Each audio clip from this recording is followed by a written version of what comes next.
Halo adik-adik, salam jumpa kembali bersama saya Ibu Imel. Di video kali ini saya akan membahas materi basis dan dimensi pada mata kuliah aljabar linear. Disimak baik-baik ya adik-adik. Nah, definisi.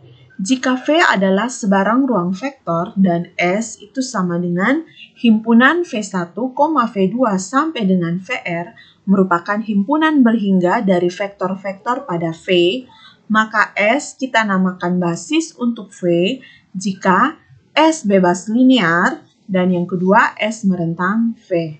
Jadi ada dua syarat jika S kita namakan basis, yaitu jika S bebas linear dan S merentang V. Nah, contoh, misalkan S1 itu sama dengan 1,0,0, E2 sama dengan, ya seperti pada layar. Nah, sekarang perlihatkan S itu merupakan himpunan dari S1, E2 sampai dengan EN merupakan basis untuk ruang N. Nah, jawab. Jadi, pertama kita cek dulu apakah S itu bebas linear. Nah, kalau ingat kembali tentang bebas linear, materi tentang bebas linear, itu berarti S ini bisa kita bentuk persamaan vektor seperti ini. K1, E1 tambah K2, E2 sampai dengan Kn, En itu sama dengan vektor 0.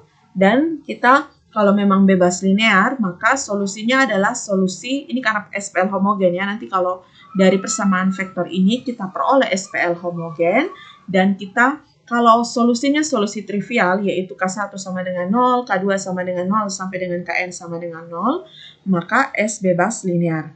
Namun, jika ternyata ada solusi lain, solusi tak trivialnya, berarti kita S itu berarti kita katakan tidak bebas, tidak bebas linear atau bergantung linear. Oke. Nah, sekarang lihat, kalau kita mau tunjukkan ini, kita lihat, jika persamaan vektor ini kita dinyatakan dalam komponen-komponennya, maka akan menjadi K1 kali, nah ini komponen dari S1 itu adalah 1,0,0, dan seterusnya. Itu sama dengan ya vektor 0-nya ini. Oke. Atau secara ekivalen, maka K1, K2 sampai dengan Kn itu sama dengan 0,0, 0. Karena apa? Kita lihat, ini kalau kita kalikan, berarti kita peroleh K1,0,0, 0, yang ini ditambah dengan K0, K2, 0, tambah titik-titik, tambah 0,0,0, Kn. Nah, berarti kalau kita sudah peroleh seperti itu dan kita jumlahkan setiap komponennya, berarti K1 ditambah 0 sampai dengan itu ditambah 0 terus kan. Lalu 0 ditambah K2 dan seterusnya sehingga kita peroleh K1, K2 sampai dengan Kn itu sama dengan 0,0,0. Nah, ini kita peroleh berarti K1 sama dengan 0, K2 sama dengan 0, dan Kn sama dengan 0. Karena kita peroleh bahwa solusi dari persamaan vektor ini adalah K1 sama dengan 0, K2 sama dengan 0, sampai dengan Kn sama dengan 0, maka kita katakan bahwa himpunan S bebas linear. Oke, itu untuk yang poin pertama. Nah, kita cek yang kedua, apakah S merentang V? Kita ingat definisi merentang itu jika kita mengambil sebarang vektor di Rn, lalu dan sembarang vektor itu bisa dinyatakan dalam kombinasi linear dengan S dengan vektor-vektor pada himpunan S ini. Nah, kita lihat setiap vektor V itu sama dengan V1. Jika ini ya, setiap vektor pada V itu kita bisa nyatakan V1, V2 sampai dengan Vn di dalam Rn. Nah, kita dapat tulis sebagai V sama dengan V1 E1 tambah V2 E2 sampai dengan Vn En. Nah, ini di sini berarti kita peroleh K1, K2 sampai dengan Kn itu adalah komponen-komponen dari V itu sendiri. contoh misalkan 1,2, sampai dengan yang Kn-nya itu misalkan komponen Kn-nya itu misalkan 1. Nah, itu kan berarti langsung kita peroleh ini 1,2, yang ini 1. Dan itu membentuk kembali ini. Karena di sini S1-nya itu kan 1,000. Berarti untuk yang komponen X-nya, komponen pertamanya itu kan V1, sama dengan yang ini ya. Komponen yang keduanya itu juga V2, dan komponen sampai dengan komponen Vn-nya itu adalah Vn. Oke, kalau ini karena kita bisa menyatakan setiap vektor pada V di dalam ruang N sebagai kombinasi linear seperti ini, berarti maka kita katakan bahwa S merentang Rn. Nah, karena S bebas linear dan S merentang V, berarti kita simpulkan bahwa S adalah sebuah basis. Bisa paham adik-adik tentang basis? Nah, kita lihat lagi, basis ini atau basis yang ini S ini kita namakan basis standar untuk ruang N. Oke, kita lihat lagi contoh berikut. Misalkan V1 sama dengan 1,2,1, V2 sama dengan 2,9,0, dan V3 itu sama dengan 3,3,4. Nah, ini vektor ya. Perlihatkan bahwa himpunan S, yaitu V1, V2 sampai V3 ini adalah sebuah basis untuk R3. Nah, ini vektor ya, berarti kita bold.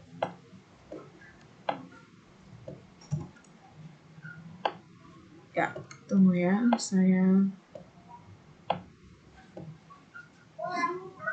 Oke.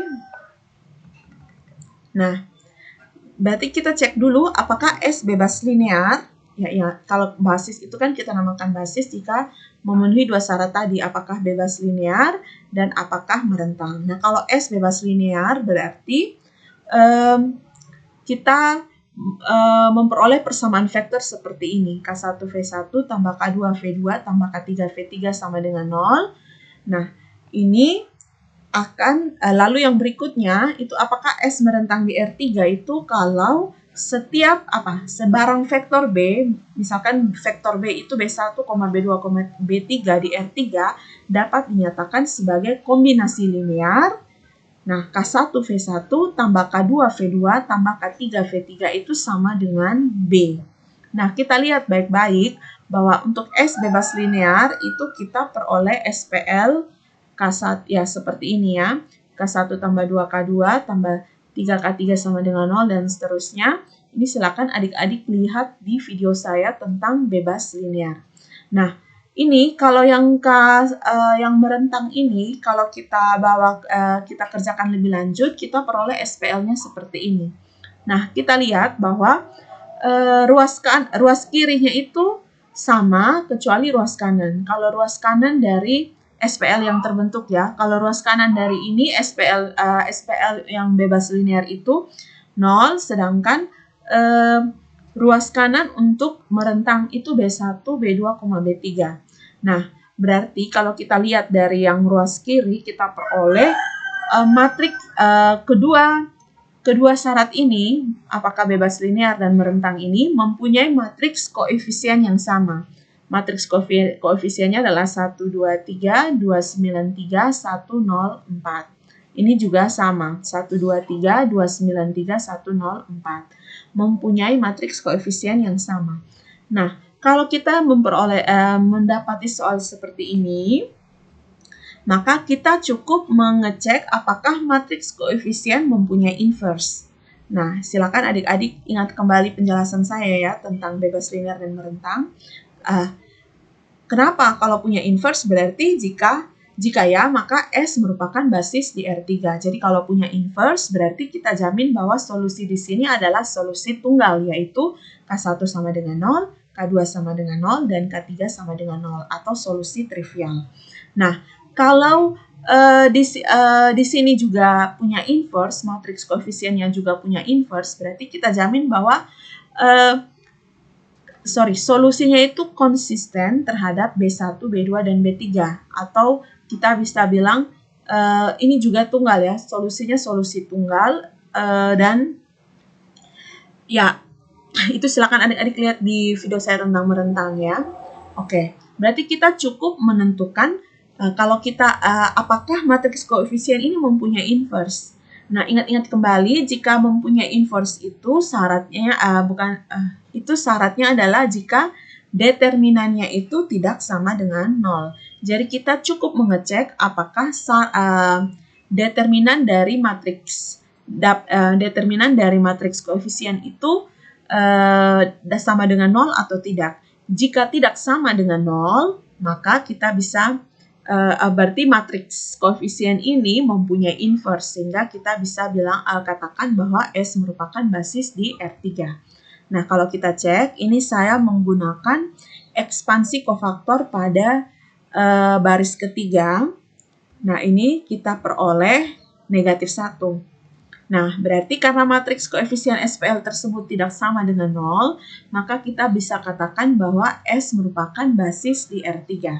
Jadi kalau kita peroleh soal seperti ini, kita cukup mengecek matriks koefisiennya. Matriks koefisien yang terbentuk dari ini dari S ya. Ini vektor-vektor yang dari S ini kita tinggal cek jika matriks yang determinan matriks koefisiennya itu tidak 0, maka kita langsung bisa menyimpulkan bahwa S merupakan basis di R3. Nah, bagaimana adik-adik bisa paham tentang basis? Nah, semoga dengan dua contoh ini adik-adik paham tentang basis. Kita lanjutkan ke ini sebuah pernyataan. Sebuah ruang vektor tak 0 V dinamakan berdimensi berhingga atau finite dimensional jika ruang vektor tersebut mengandung sebuah himpunan berhingga dari vektor-vektor V1, V2 sampai dengan Vn yang membentuk sebuah basis. Jika tidak ada himpunan seperti itu, maka V dinamakan berdimensi tak berhingga. Jadi ini kita mau lihat ruang vektor tak 0 dari V itu kita bisa katakan berdimensi berhingga jika ruang vektor tersebut, ruang vektor tak 0 V ini, mengandung sebuah himpunan berhingga dari vektor-vektor V1, V2 sampai dengan Vn yang membentuk sebuah basis. Jadi kalau ada ruang vektor V ini mempunyai himpunan berhingga dari vektor-vektor yang membentuk sebuah basis, maka kita katakan bahwa ruang vektor itu berdimensi berhingga. Namun, jika tidak mempunyai himpunan seperti itu, kita namakan ruang vektor tak 0 itu berdimensi tak berhingga atau infinite dimensional. Contoh 1 pada contoh basis sebelumnya itu, nah itu diketahui S1 sama dengan seperti di layar ini, itu himpunan S-nya itu adalah S1, E2 sampai dengan En. Nah, berarti kita katakan bahwa ruang vektor Rn itu, ini ruang vektor berdimensi berhingga. Ini ruang vektor Rn ya, yang dikatakan berhingga.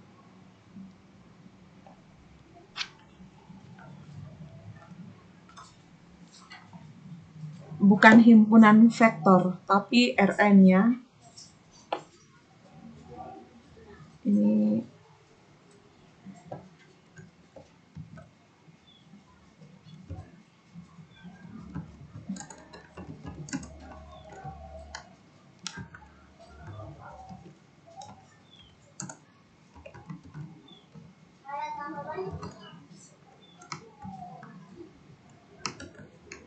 ya. Ruang vektor Rn itu kita katakan adalah ruang vektor berdimensi berhingga. Mengapa kita katakan bahwa ruang vektor Rn itu adalah ruang vektor berdimensi berhingga? Karena ruang vektor Rn ini memiliki himpunan S, yaitu yang terdiri dari S1 sampai dengan sampai dengan En, ini yang membentuk sebuah basis. Bisa paham? Maka kita katakan bahwa ruang vektor Rn itu adalah ruang vektor berdimensi berhingga. Oke. Sekarang definisi dimensi. Dimensi dari sebuah ruang vektor V yang berdimensi berhingga didefinisikan sebagai banyaknya vektor di dalam sebuah basis untuk V. Jadi ingat, sebuah ruang vektor V yang berdimensi berhingga didefinisikan sebagai, jadi dimensi dari ini ya, ruang vektor. Jadi kalau dimensi dari ruang vektor yang kita tahu bahwa itu berhingga, didefinisikan sebagai banyaknya vektor di dalam sebuah basis untuk V. Jadi banyaknya vektor itu menyatakan dimensi dari ruang vektor tak berhingga itu. Nah, tambahan lagi kita mendefinisikan bahwa ruang vektor 0 mempunyai dimensi 0. Oke, kita lanjutkan lagi. Contoh, tentukanlah sebuah basis dan dimensi untuk ruang pemecahan atau ruang solusi dari sistem homogen berikut. Nah, sistem homogen ini merupakan soal yang ada di penjelasan video saya mengenai SPL homogen. Silakan adik-adik lihat, di situ ada contoh. Ini saya ambil contohnya dari sini, dari video saya sebelumnya berkaitan dengan SPL homogen. Nah, kita lihat kalau kita peroleh seperti ini, kalau kita mau mencari solusinya, berarti kita bawa dulu SPL ini ke matriks yang diperbesar. Nah, itu adalah seperti ini. Lalu kita gunakan eliminasi Gauss-Jordan. Kita bawa seperti ini sehingga kita peroleh solusinya adalah, nah ini, X1 sama dengan negatif S kurang T, X2 sama dengan S, X3 sama dengan negatif T, X4 sama dengan 0, dan X5 itu sama dengan T. Jadi ini kita peroleh solusi dari SPL homogen ini adalah solusi banyak ya. Ya, kalau bentuknya seperti ini, dia selain mempunyai solusi trivial juga mempunyai solusi tak trivial. Itu silakan untuk lebih jelasnya, kalau adik-adik lupa boleh lihat di video penjelasan mengenai SPL homogen ya. Oke, kita lanjut lagi. Nah, ini solusinya. Kita diminta untuk mencari basis dan dimensi dari ruang solusi. Berarti kita bawa ini, berarti kita bisa tulis solusi tersebut dapat ditulis sebagai X1, X2, X3, X4, X5. Ini kita bisa tulis seperti ini ya. Ini, oke. Lalu kita bisa tulis juga, ini sama dengan ya, sorry.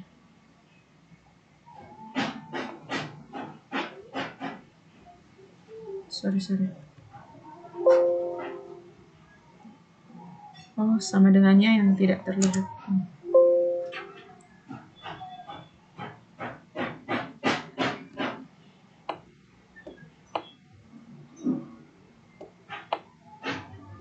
Oke.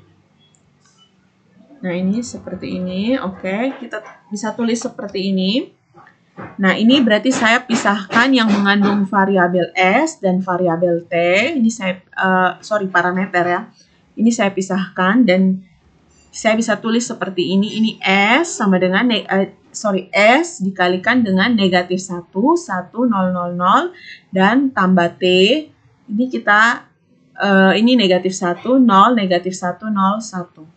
Setelah itu, yang memperlihatkan bahwa vektor-vektor V1 itu, berarti ini V1-nya itu negatif 1, 1, 0, 0, 0, dan V2-nya itu adalah negatif 1, 0, negatif 1, 0, 1. Merentang ruang pemecahan tersebut.